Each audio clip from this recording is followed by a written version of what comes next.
లేదు తేల్చేస్తారు పూర్తయితే. కాకపోతే ఏంటంటే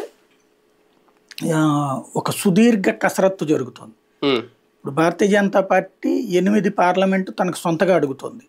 8 పార్లమెంటు ఇటు ఈయన ఇద్దరికి కలిపి 8 అంటే లేదు తమకే 8 కావాలని చెప్తోంది అధిష్టానం. అలాగే అసెంబ్లీ స్థానాలు వీళ్ళు 6 అంటే 15 అడిగింది. 8 పార్లమెంటు 15 అసెంబ్లీ అన్నటువంటిది.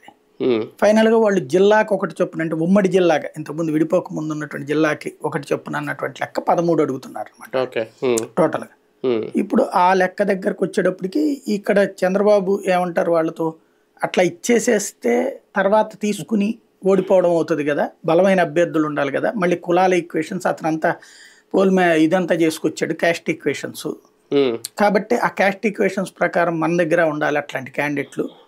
మీరు చెప్తున్నటువంటి నియోజకవర్గాలకు సంబంధించి ఆయా మీ క్యాండిడేట్లు ఎవరు, ఏ క్యాస్ట్ వాళ్ళు, వాళ్ళకు ఉన్నటువంటి మీరు చేసిన సర్వే ఏంటి, మేము ఆ నియోజకవర్గంలో చేసిన సర్వే ఇది ఈ డేటా పట్టుకెళ్ళారు బాబు గారు.